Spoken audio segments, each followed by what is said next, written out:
હાલો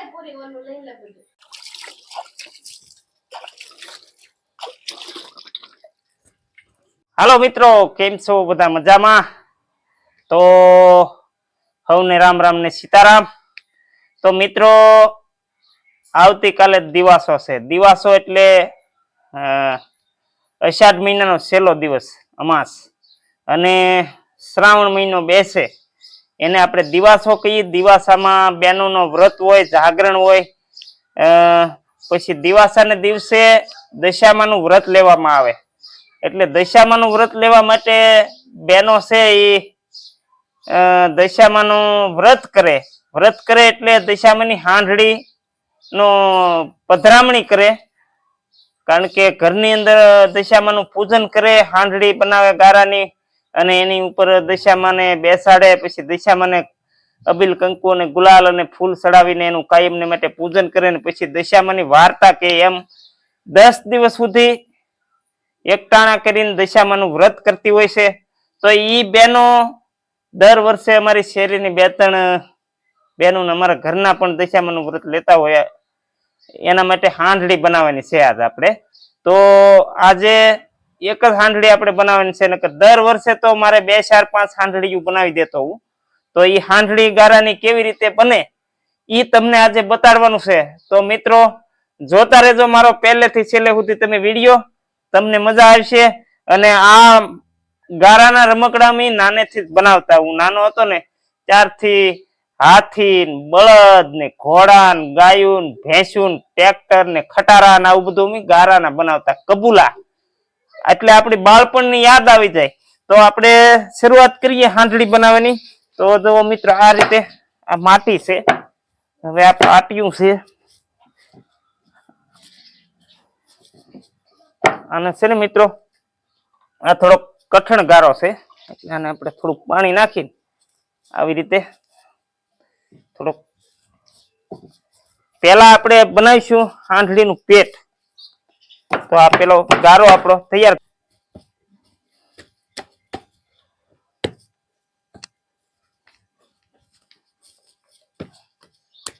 આ મિત્રો હાંડળીનું પેટ બને છે. આવી રીતે ગારાનું બનાવી નાખવાનું.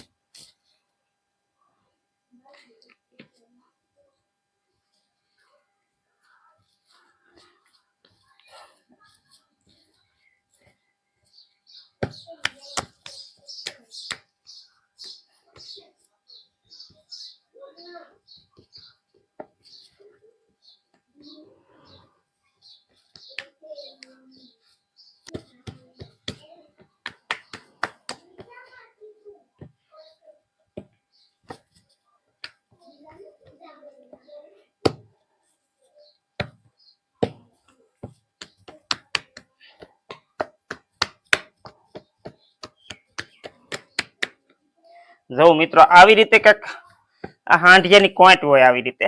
પણ આપણે આની ઉપર માતાજી બેહાડવાના છે એટલે હાંડિયો અસલ હોય ને એવી કોઈટ હમણાં નથી બનાવવી. કારણ કે ઈ કાંઈ માતાજી બેહી જાય એટલે કોઈટ તો કાંઈ બતાવે છે નહીં.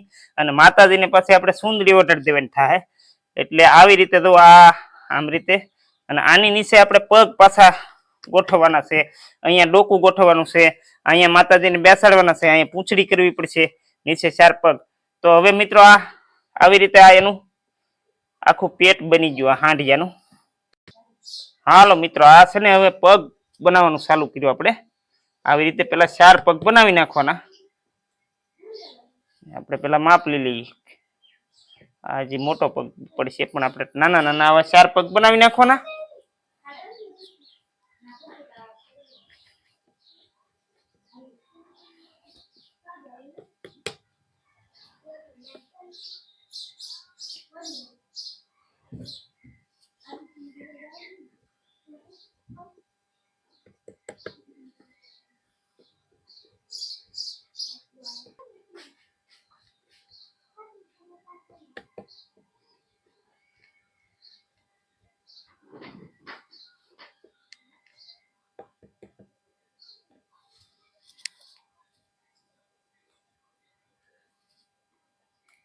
હાલો મિત્રો 4 પગ બની ગયા. અને આ પગને છે ને હવે આપણે પેટ આરે સોંટાડવા માટે હાવણાની હળિયુંનો ઉપયોગ થોડોક કરવો પડશે, કારણ કે નકર પગ છે ને એમનેમ તો સોંટશે નહીં. આ હાવણાની હળિયું અને આવી રીતે આમાં નાખી દેવાની. જો આમ બરોબર. હવે આને આમ નાખી દેવાનું આવી રીતે. પછી આવી રીતે 4 પગ ફિટિંગ કરી દેવાના અને પછી એને પાછા આપણે ફરીવાર એને હરખા સેટિંગ કરવા પડશે. બધા પગ લેવલમાં કરવા પડશે આવી રીતે.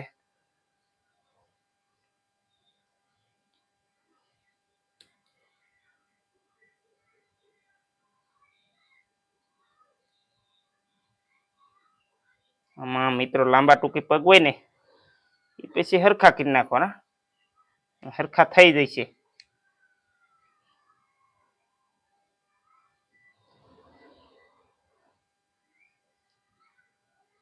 આવી રીતે મિત્રો આમ ઊભી રાખી દેવાની પછી, અને આ લાંબા ટૂંકી પગ છે હરખા કરવાના.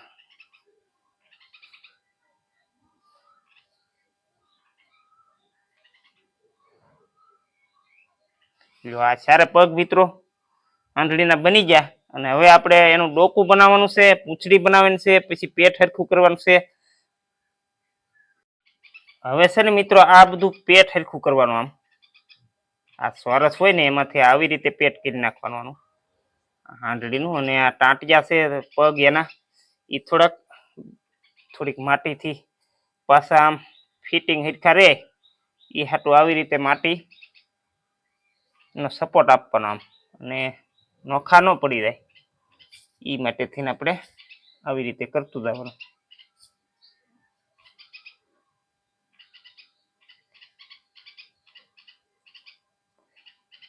આવા રમકડા મિત્રો અમે બહુ જ બનાવેલા નાનપણમાં. અને તળાવમાંથી માટી લઈ આવી, તળાવની પાળેથી, અને હાથી ઘોડા ને એવું બધું. અત્યારે તો શું છે, બાળકો નિશાળે જતા હોય બનાવતા છે.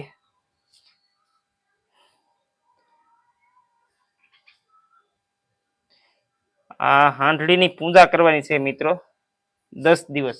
અને બાજોઠ ઉપર પધરામણી કરવાની. ઉપર માતા દશામાં બેઠેલા હોય અને 10 દી સુધી અબીલ ગુલાલ કંકુ આવું ચડાવવાનું હોય. અને 10મે દિવસે ઉજવણું કરે પછી આ સાંઢળીને જળમાં પધરાવાની હોય. કોઈ આને સમુદ્રમાં પધરાવા લઈ જાય, કોઈ જળાશયમાં, કોઈ નદીમાં, જેને લગતું પડતું હોય એવી જગ્યામાં બધા પધરાયા હોય. તો આપણા હિન્દુ ધર્મના વ્રતો કથાઓ મિત્રો આપણા બહુ ધાર્મિક હોય છે અને બહુ શ્રદ્ધાથી કરતા હોય. હવે મિત્રો આ છે ને આનું ડોક આપણે આમ કરી નાખીએ થોડીક આવી રીતે. ડોક વળાંક મરાવી દઈએ.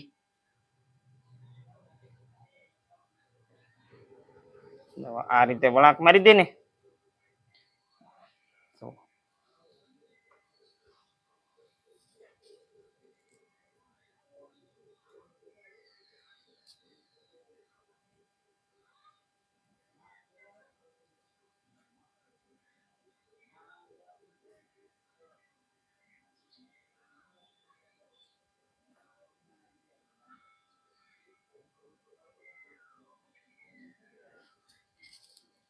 આ ડોકી આવી રીતે થઈ ગઈ.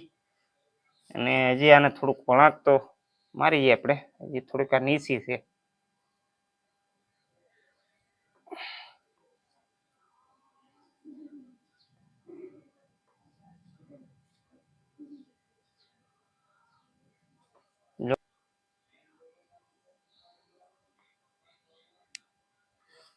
આ મિત્રો છે હાંડળીની પૂંછડી.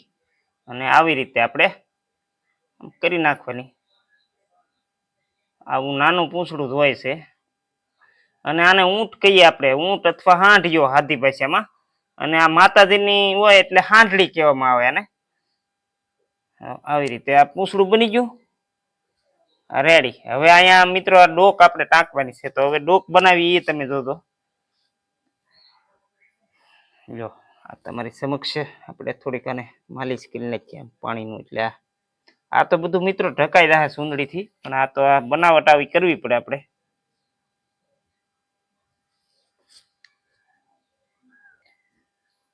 હાલો મિત્રો, આ હવે આપણે હાંડિયાનું મોઢું બનાવીએ. હાંડડીનું આવી રીતે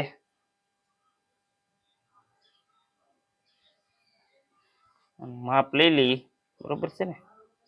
હા, થોડુંક ટૂંકું કરવું જોઈએ.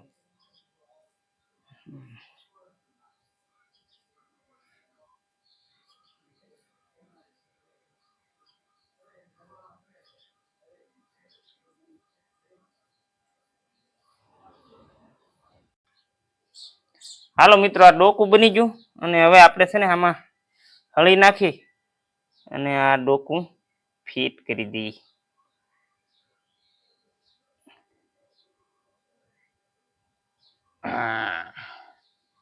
જો મિત્રો, આ રીતે ડોકું ફિટ કરવાનું. હવે આને પાછું આપણે છે ને વ્યવસ્થિત કરવું પડશે.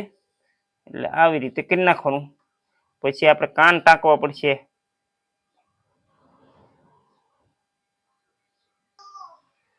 હાલો મિત્રો, હાંડડી તૈયાર થઈ ગઈ. હવે આના આપણે કાન અને મોઢું એવું બનાવીને પછી આપણે આને ઉપર માતાજી બેહાડવાના છે. એટલે માતાજીની મૂર્તિ કરવાની છે તૈયાર. તો આપણે પેલા નાના નાના કાન બે કરી નાખીએ.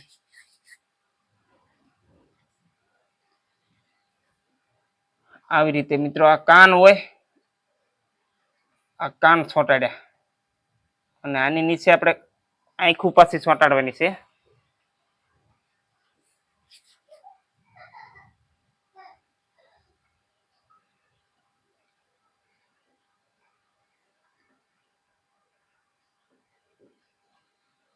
બે કાન કર્યા છે અને અહીંયા આપણે આંખો લગાડી દેવાની છે. થોડુંક લાંબા ટૂંકી કે એવું થઈ શકે, પણ હવે આ આપણે આ રમકડું કહેવાય એક જાતનું. અને હવે અહીંયા આપણે મોઢું બનાવી નાખીએ. આવી રીતે મિત્રો, આ મોઢું કર્યું છે અને અહીંયા આ નાખોરું છે. આવી રીતે નાખોરું આ રીતે. અને હવે આપણે આ મિત્રો છે સણોઠી. આ સણોઠીની આંખો બનાવવાની છે આપણે. તો આવી બે સણોઠી લીધી છે આપણે. જો આ બે સણોઠી છે. હવે આને છે ને ગારાવાળા હાથ થઈ ગયા.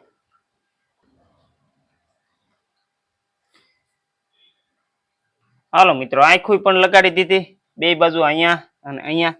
તો હવે આ હાંડડી આપણી તૈયાર થઈ ગઈ.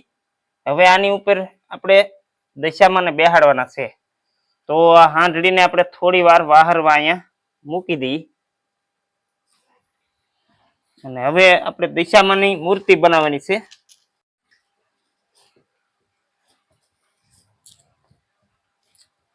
આવી રીતે ગારો બનાવવો પડે મિત્રો, કડક.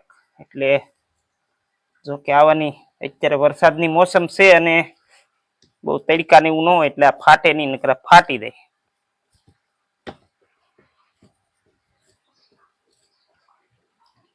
હાલો મિત્રો, આ છે ને માતાજી બનાવ્યા આપણે દશામાં.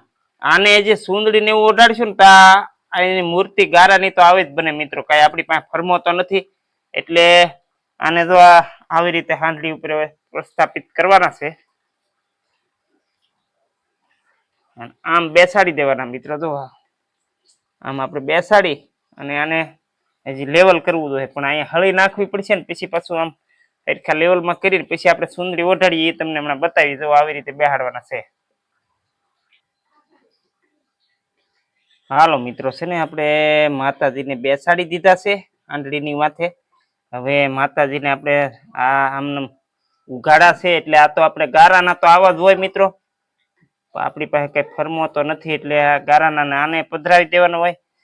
પાછા 10 દિવસ આની પૂજા કરીને. તો હવે જોઈ લો તમે પેલા આ રીતે આપણે માતાજીને બેસાડી દીધા. અને જુઓ મિત્રો, આ રીતે આમ જ બાજોટની ઉપર બેસાડવાના હોય. દરિયાદુ મોઢું હોય. અને હવે આને આપણે સુંદરી ઓઢાડવાની છે. તો પેલા આપણે સુંદરી લાવ્યા છીએ. તો આ છે મિત્રો સુંદરી માતાજીની. આ ઓઢાડી દઈએ. હવે આવી રીતે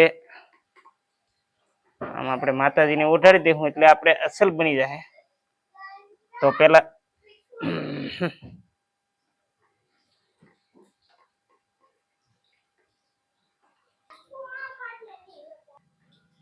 હાલો મિત્રો, તો હાંડડી તૈયાર થઈ ગઈ અને આવતીકાલે આના પાટ ઉપર બેસાડવામાં આવશે, આની પૂજા કરવામાં આવશે અને આનું વ્રત કરવાનું થશે. તો મિત્રો, અમારો આ વિડીયો તમને ગમ્યો હોય તો લાઈક શેર કરજો અને સબસ્ક્રાઇબ કરજો.